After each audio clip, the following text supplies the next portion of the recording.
Here you're able to see how two bones, or in this case levers, operate over a pivot point with the muscle pulling them together. Here you can see the muscle pulling from both sides. In this case, an open connect chain movement, the hand or foot is free to move.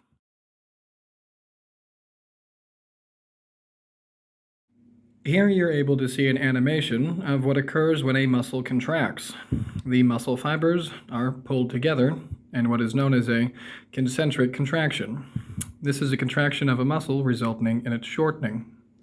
An eccentric contraction is the contraction of a muscle during its lengthening. Concentric, eccentric. And finally, this is what it looks like from the inside of the muscle. An isometric contraction is simply a static contraction, and relaxation is when you're not using the muscle.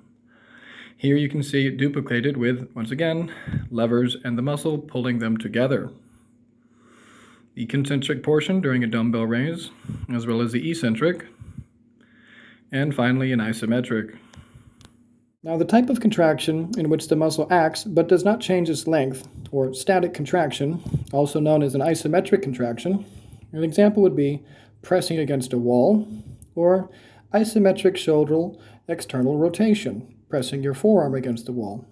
Static workouts are characteristics of stork branches in which great force is required at specific angles. Now, an isotonic contraction is a contraction of the muscle at a constant speed against variable resistance. Now, this is the primary form of muscle contraction, which will be referred to in this video, as it is how most of you exercise.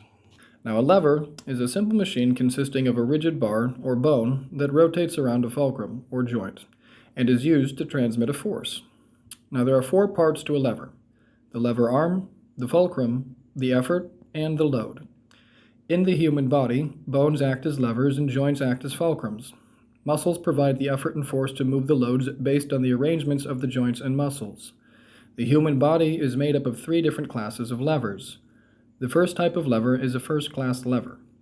These levers have a fulcrum in the middle, like a seesaw. An example of this is the joint between the skull and the atlas vertebrae of the spine.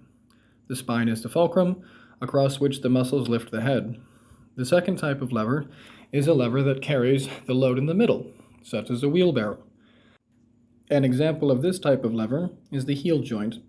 In this case, the upper body provides the resistance, or load, and the heel acts as the fulcrum.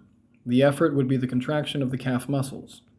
The third type of lever is the third-class lever. Third-class levers have the effort in the middle, but offset to one side. An example would be the elbow joint. When we lift the forearm, the elbow joint acts as a fulcrum across which the muscles perform the effort. In order to rotate a lever around its axis, we will have to apply force. At what angle do you think the force will rotate the bar most efficiently? Well, when the lever is free-hanging, it is neutral or parallel with gravity, and the bar does not rotate. When the force pulls the bar at a 90-degree angle to the bar, or perpendicular with gravity, the entire force is transferred to rotating the bar. So what would be happening at the angle between these two vectors? Well, the bar does indeed rotate, but not at the same efficiency as at the 90-degree or perpendicular to gravity. That is because at this angle, the force actually splits into two different directions. Here you have the rotary component part of the force, the parallel component part of the force, and then the portion in between. Now, transferring this knowledge into the human body and free weights. In this case, the forearm is actually the bar, and the weight is the force that pulls downwards. The force of the weight will always pull downwards. This is the force of gravity.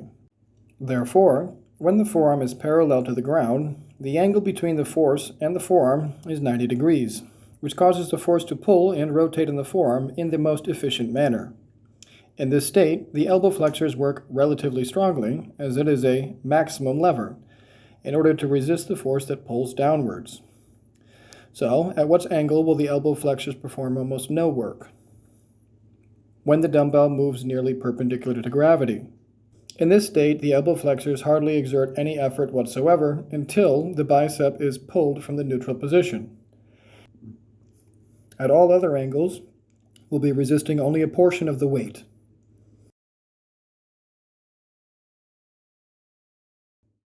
Now we need to speak on the direction of pull in relation to the levers, as this has a large impact.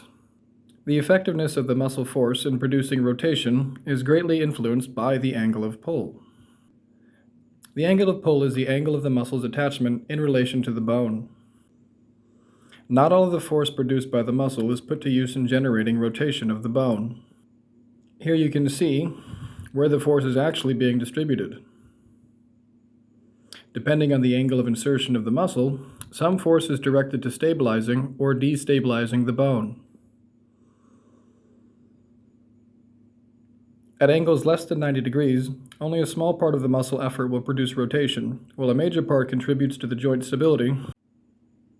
Here you can see an example of how most of the force is going upwards while only a small portion is bringing the limb forward. This results in high joint stability. However, when the forearm, in this case, is perpendicular with gravity, 100% of the force contributes to the movement, making this a 100% active lever, or basically where the muscle is loaded the most during the range of movement. When the muscle's angle of pull is greater than 90 degrees, only part of the muscle's effort will produce joint rotation. The majority of the force will be spent pushing the bone directly upwards, stabilizing the joint. The antagonist stabilizer may assist in joint stabilization by countering the rotator force of the agonist, or in this case, the biceps. When performing strength exercises, it is important to differentiate between two main angles, the angle of the joint and the angle between the weight and the moving organ. Every movement at the joint has only one optimum angle. The optimum angle is the maximum strength at that joint. For example, at the shoulder joint, in an abduction movement, the shoulder abductors develop their maximum strength at an angle of 180 degrees, or when the arm is next to the body, the shoulder abductors are strongest. In the remaining angles of this movement, this group of muscles is significantly weaker. In addition to the angle of the joint, attention needs to be paid to the angle between the weights and the arm. In this state, the weight creates a rotating component and places a burden on the shoulder muscles. However, when the arm is next to the body, the weight does not cause rotation of the arm, meaning no load is being transferred to the lateral deltoid. In terms of the angle at the shoulder abductors are strongest next to the body. However, the weight does not place a burden on these muscles, meaning the weight does not cause rotation on the arm around the shoulder axis, meaning no load transferred to the lateral deltoid. Meaning, in this state, the shoulder abductors are not being exerted upon at all. So how could you create a rotational movement that will place a load on the shoulder abductors at which angle when they are strongest? You simply turn your body and lie on your side. This will create a state where the weight is perpendicular to the arm and will place a load on the shoulder abductors. In this state, the angle at the joint is optimal, and the angle between the weight and the arm is 90 degrees. Now, to illustrate the point, let's look at some different variations of the lateral raise. In this first variation, it is simple abduction in the frontal plane. In this second variation, it's an abduction in the scapular plane, but 30 degrees forward. When you compare them side by side, you can clearly see the angles involved. The frontal plane abduction and the scapular plane abduction look very different. Shoulder abduction in the frontal plane is not a natural movement. Abducting the shoulder in the scapular plane, about 30 degrees interior to the frontal plane, is a much more natural movement which does not cause any shoulder impingement. In this scapular plane, impingement will always be avoided. In the third variation, this will be abduction with a slight external rotation. Here you can see in the upper portion with external rotation or shoulder external rotation, and in the bottom without the external rotation. Here we can see the abduction without the external rotation. The subacromial space narrows, and the common tendency to impinge the tendon, or bursa, can cause an inflammatory response. The classic sign of the supraspinatus tendinous is the painful arc on the resisted abduction between 60 and 120 degrees. This happens during external rotation. External rotation allows the greater tubercle to pass posterior to the upper con, avoiding potential impingement. So if you feel pain during the lateral raise, keep your arm in a slightly externally rotated position, which means the dumbbell should be horizontally turned up to reduce the potential shoulder problem. However, this does not mean it's a good movement, simply that it'll eliminate this particular problem. Now in the fourth variation, abduction in the frontal plane with bent elbows, you can clearly see the effects of a straight arm versus a bent arm. Quite possible to double the weight and have the same exact load delivered to the muscle.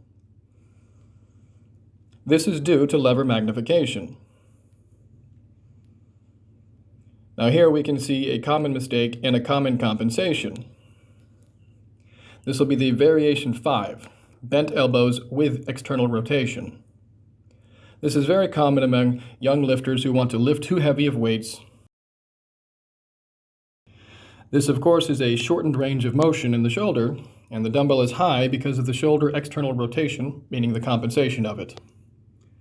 Here you can see how the entire body is used, momentum generating, as well as lifting the dumbbells high, forcing the upper arm to remain low. This will be the final variation, bent elbows with external rotation and spinal extension. Now this highly loads the back, and of course removes or subtracts the weight from the lateral deltoids. Now let's talk about following exercises inside the resistance curve. There will be a large difference when using a cable, even if weighted the same as the dumbbell, when performing a standard lateral deltoid raise. It is very important to understand that angles as well as lever magnification play a critical role in exercise selection, as well as where gravity comes from. At an angle perpendicular to gravity, the lateral deltoid will receive 100% of the load, and in the case of the dumbbell, this is at the fully contracted position. However, this is where the muscle is the weakest in the resistance curve, due to the muscle being in a fully contracted position. However, when working against a low cable resistance, the resistance curve is optimized at the beginning of the movement, as the lateral deltoid is strongest here, and at the conclusion, weakest or receives the least load from the pulley. This is optimum, as in the fully contracted position, it'll only be receiving 50% of the load, and at the beginning portion of the movement, where the muscle is strongest, it will be receiving 100% of the load inside of the correct resistance curve. Now, this has already been previously addressed in the case of the dumbbell. When it is parallel with gravity, or naturally resting against your side, there is no load whatsoever on the lateral deltoid. Here you can see the lateral deltoid using the low cable attachment passing through the correct resistance curve and what the load looks like actually being delivered to the muscle. And in this example, you can see how it would compare to using a dumbbell outside the correct resistance curve. An alternative, as has already been previously addressed, is you'd be using a dumbbell. You should perform this exercise lying on your side and following the same pathway, as this will load the muscle identically to performing a standard lateral cable raise. Now let's talk about the body's joints. Synovial joints are the freely mobile joints in which the articulating surfaces have no direct contact with each other.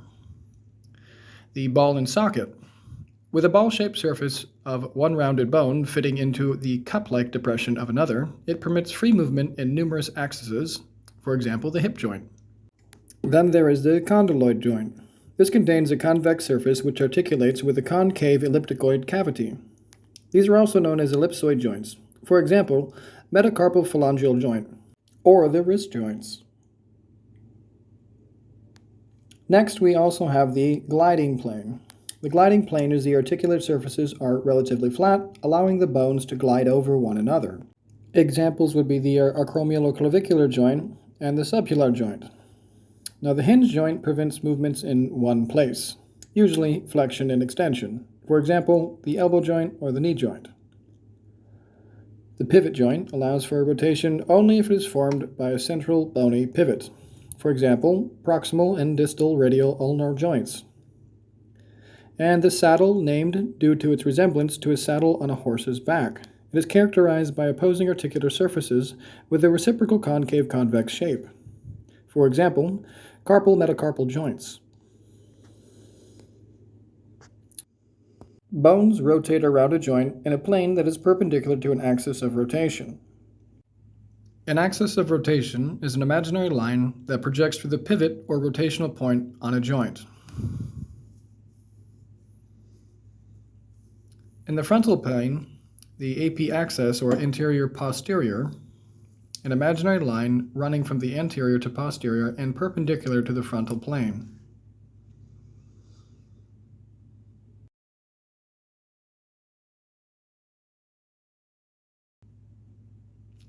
There is also the sagittal plane, in which the ML axis, or the mid-lateral or transverse, an imaginary line running from the left to the right and perpendicular to the sagittal plane.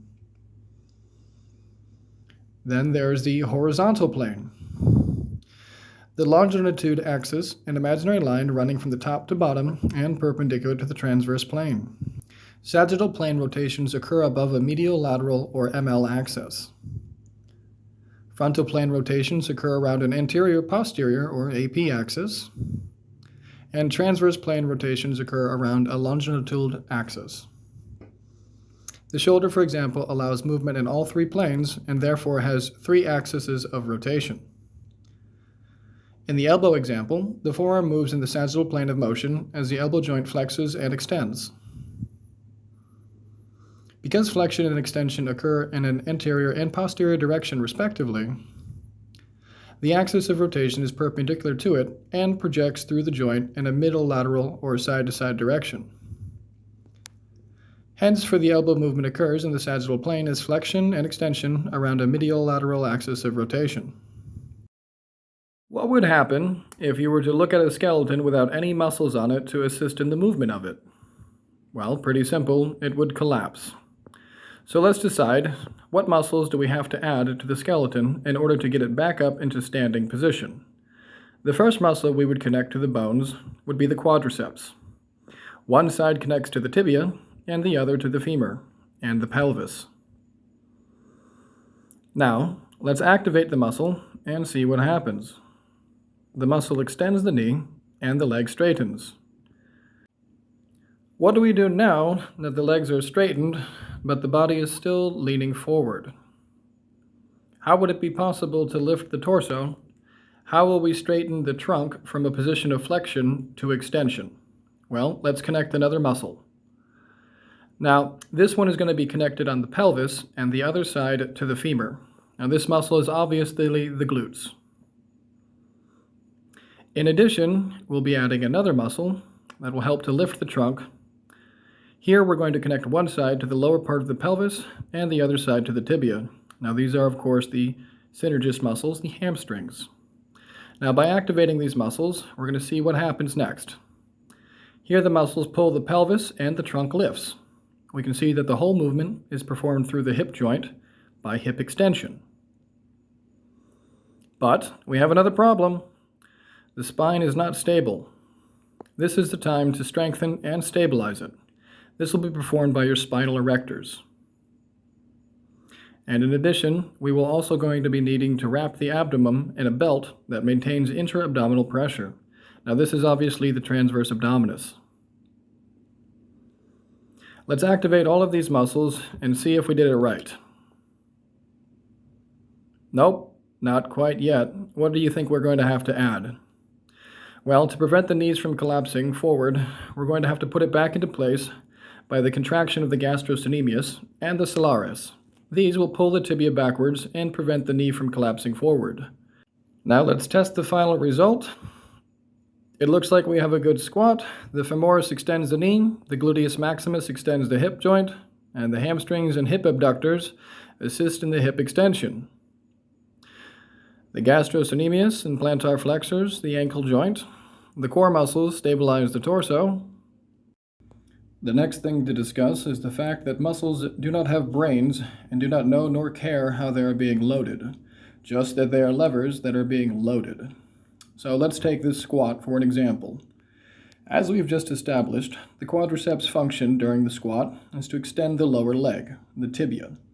In order to decide how much load is being delivered to the quadriceps, we're going to need to do a little bit of math for me to explain. So let's say, hypothetically, this is a 200-pound man who is squatting with a 225-pound loaded barbell on his back. Now, to keep the math very simple, although he is squatting 225 pounds of weight on his back, you must also add to that his body weight above his quadriceps. This will be roughly 3/4 of his weight. Now that will be all the weight above his legs, 150 pounds, added to the 225-pound loaded barbell, equaling 375 pounds. Now, as you can see, since the tibia length has a magnification factor of roughly 20 times due to its length, that would mean that the 375 pounds would be multiplied by 20, totaling 7,500 pounds of load. That number, however, then needs to be multiplied by the efficiency factor, 33%, of his lower leg of the tibia. This efficiency factor is because his lower leg does not pass a 30-degree angle, limiting its range of motion severely. Now that will be equaling 2,475 pounds total being loaded onto his quadriceps. To take this a single step further, you'll be dividing it by his two legs, equaling 1,238 pounds total delivered to each quadricep while performing this squat. Now, this may seem like a large amount of load, however, it's not nearly as much as it could be, and it is terribly inefficient. Now, interestingly, the quadricep is not even the most loaded muscle during the squat. The most loaded muscle while performing a squat is actually the erector spinal. Now, this is because the torso is a far longer lever than his tibia, and as such is magnifying the resistance much more than the lever that loads the quads. In short, this means that the most loaded muscle on the body is the erector spinal, or the back, even though the squat is not meant as a back exercise. It should also be noted that all exercises should be performed with full range of motion for maximum results, as well as isolating the muscle again for maximum results. Any compound exercise will be limiting your gains. It is at this point you should be asking yourself, isn't there a better way to load the quadriceps? The answer is yes. So, in the same hypothetical situation, we'll take the 200-pound man and have him perform a leg extension using 150 pounds of resistance, or 75 pounds per ankle. In this case, you'd be loading each of the quadriceps with 1,500 pounds of force. This is due to properly using lever magnification, as well as full range of motion inside of the correct resistance curve, what biomechanics is all about.